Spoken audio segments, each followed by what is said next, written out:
ആരാകും ഈ വീക്കെൻഡിൽ പുറത്തു പോവുക? നോമിനേഷനിൽ ആരൊക്കെയുണ്ട്? വോട്ടിംഗ് റിസൾട്ട് എങ്ങനെയാണ്? വോട്ടിങ്ങിൽ ആരാണ് മുന്നിൽ, ആരാണ് പിന്നിൽ? നമുക്ക് നോക്കിയാലോ?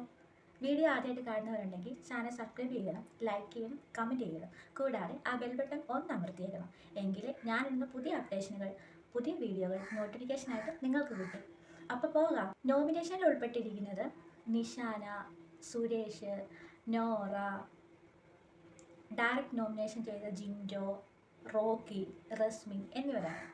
റോക്കി, റസ്മിൻ പോകാൻ ചാൻസ് കുറവാണ്. ജിൻഡോ ഓഫ് കോഴ്സ് പോകാൻ വളരെയധികം കുറവാണ്. കാരണം പവർ ടീമിലേക്കൊക്കെ ജയിച്ച് വന്ന ഒരാളായതുകൊണ്ട് ജിൻഡോ പോകാൻ. സുരേഷിനും നിഷാനയ്ക്കുമാണ് ഒരു സാധ്യത ഇപ്പോൾ കിടക്കുന്നത്. അതിൽ കൂടുതൽ സാധ്യത നിഷാനയ്ക്ക് വരാനാണ് ചാൻസ്. എന്നാലും നിഷാന ഈ ഒരാഴ്ച നല്ല പെർഫോമൻസ് തന്നെയാണ് കാഴ്ചവെച്ചത്.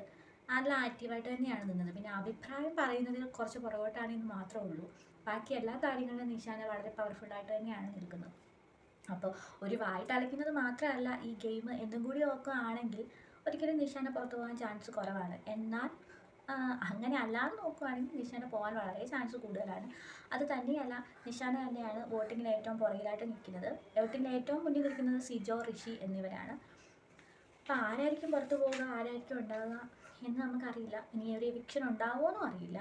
പക്ഷേങ്കിൽ ഒരു വൈൽഡ് കാർഡ് വരേണ്ട സമയം കഴിഞ്ഞിരിക്കുകയാണ്. കാരണം ഒരു ഗെയിമിൽ ഒരു തരത്തിലുള്ള ഒരു വ്യത്യാസങ്ങളോ ഒരു പ്രോഗ്രസ്സോ ഒന്നും ഉണ്ടാകുന്നില്ല. അപ്പോൾ പുറത്തുനിന്നൊരു വൈൽഡ് കാർഡ് ഉണ്ടെങ്കിൽ കുറച്ചും കൂടി ഗെയിമിനെ ചേഞ്ച് ചെയ്യാൻ കഴിയുമെന്നും ആ ഗ്രൂപ്പ് കളി അല്ലെങ്കിൽ കോംബോ കളി അങ്ങനെയുള്ള കാര്യങ്ങൾക്കൊക്കെ ഒരു മാറ്റം വരുത്തി അതിനെ തകർത്ത് കളഞ്ഞ് പുതിയൊരു ഗെയിം മുന്നോട്ട് സ്റ്റാർട്ട് ചെയ്യാൻ പറ്റും. അതിനുവേണ്ടി നല്ലൊരു വൈൽഡ് കാർഡ് എൻട്രി അങ്ങോട്ട് ഒരു ഗെയിം ചേഞ്ചറിന് എൻട്രി കൊടുത്തു കഴിഞ്ഞാൽ ഒരു പക്ഷേ കളി കുറച്ചും കൂടി കൂടുതൽ മനോഹരമായിരിക്കും നമുക്ക് പ്രേക്ഷകർക്ക് എന്ന് തോന്നുന്നു. അതുകൊണ്ടൊരു വൈൽഡ് കാർഡ് എൻട്രിയുടെ അപ്ഡേഷൻസ് ഒന്നും വന്നിട്ടില്ല.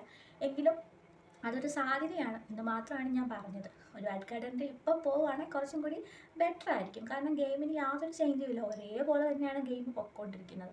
അപ്പോൾ ആ ഗെയിമിനൊരു ചേഞ്ച് വരുത്തണമെങ്കിൽ ഇപ്പോൾ ഒരു വൈൽഡ് കാർഡ് എൻട്രി ഉണ്ടെങ്കിൽ കുറച്ച് നല്ലതായിരിക്കും. അപ്പോൾ എന്തായാലും നമുക്ക് ലാലേട്ടൻ്റെ വീക്കെൻഡ് എപ്പിസോഡിനായിട്ട് കാത്തിരിക്കാം. പുതിയ അപ്ഡേഷനും പുതിയ വിശേഷങ്ങളായി ഞാൻ ഇനിയും വരുന്നതായിരിക്കും. അതുവരെ ബൈ.